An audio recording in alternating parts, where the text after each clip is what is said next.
Okay, sir, what's going through your mind? Um, I'm going to be honest, it's just excitement right now. I'm very excited. I've worked very hard for this opportunity and I've looked forward to this for a long time. So I'm in this for my passion, the passion I have for education, and I'm incredibly vested um, with all of the employees here in our parish. And I just want to work to increase the student achievement here in our parish. So it's not about a title for me. It is about being in this and working with our employees to improve our system for our kids. When do you start? Monday, the 22nd, will be my first official day. What is first? I think our first start is to work on some communication here at our central office, and then starting to work on the public perception and trying to start gaining some support back from our community. Speaking of public perception, let's be absolutely honest. Livingston Parish has lost a lot of trust when it comes to the teachers, the principals, the staff in central office. How do you begin repairing that? I think, first of all, it's not an overnight process, and we will work and we will take a day at a time, and our overall goal is to be transparent. And it's easy to say we're going to be transparent, but we're in this field every day. So sometimes we may think we're being transparent, but the public may not realize what we're putting out. So we need to make sure that when we put something out, we're putting something out that everyone understands, and allow people, if they have questions, try to build that culture where they're okay with coming to ask us, and sit down with individuals and have a conversation. Talk to me about teacher raises. Well, obviously, we're around number 28 in the state for teacher pay, and we're going to continue, and we're going to continue working toward teacher raises and figuring out how we can do that, with some of the stuff going on in Baton Rouge right now with the legislative session. It's possibly some not as stable as what we would like to see, and know exactly what funding streams we will have available to us. So we have to consider that, but we also have to continue working through our lien fraud report, as well as working with our different departments to see if there's some funds that we can free up. And will it be enough funds, or will we find enough funds like the tax that measure that failed? Probably not, and absolutely I don't feel that we will. But we have to show the public we're doing everything we can, and then at some point we will have to decide if we need to potentially go back out for some type of tax measure, if we've exhausted all options. But what we do have to work with our teachers. The number one indicator for a child's success is the teacher, the quality of that instruction in the classroom. And if I'm a parent and I know that, and it's going to help my child, it's going to help recruit some stronger teachers, I'm going to be willing to do that. And I just think that we've got to build some of that trust back so that the community's comfortable talking with us.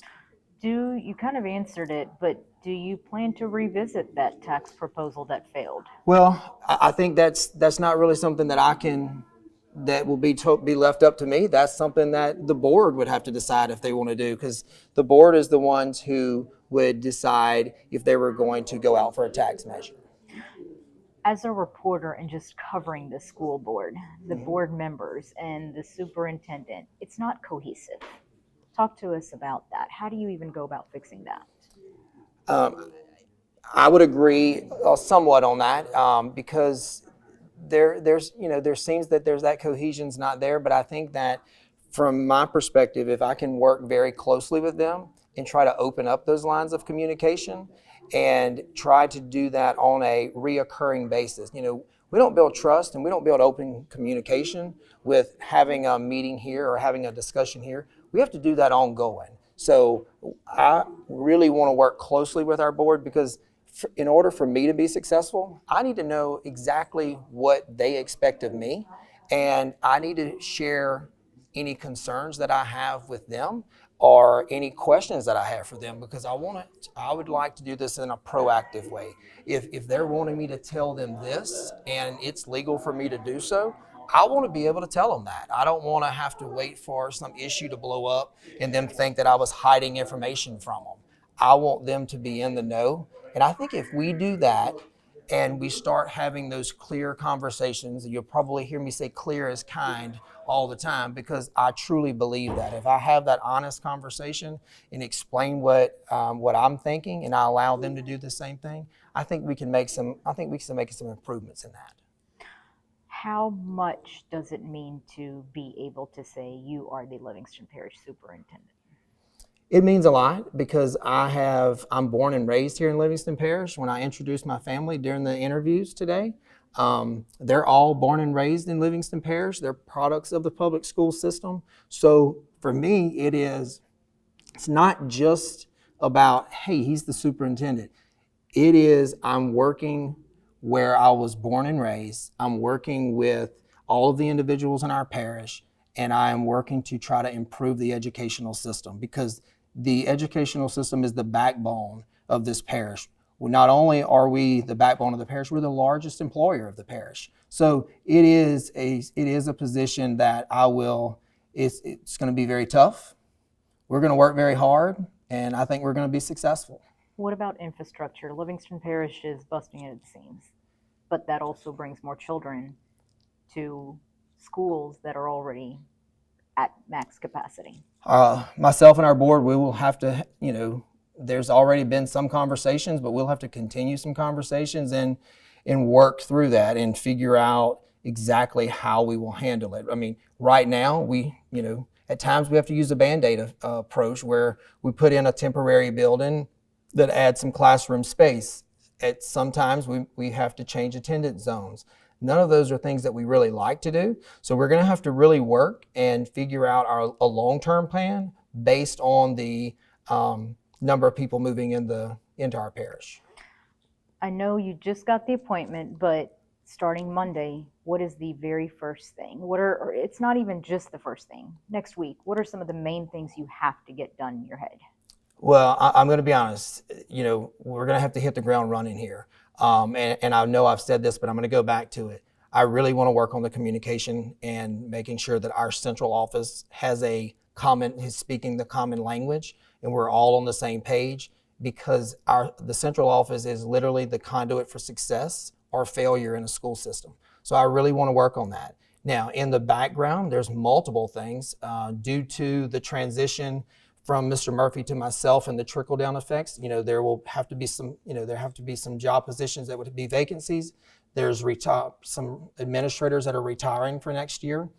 I want to get all of those individuals in place, and I want to do that by the end of June at the latest, if at all possible, so that we don't have a negative impact on our schools. So we have all of that going. There's a new evaluation system that will be moving in for the next school year from the state, and so there's a lot of training this summer for that. So we're going to have a very, very busy summer. But starting next week, I do want to have some informal visits to some of the little breakfast establishments across the parish, just for people to say hello and grab a cup of coffee if they like to.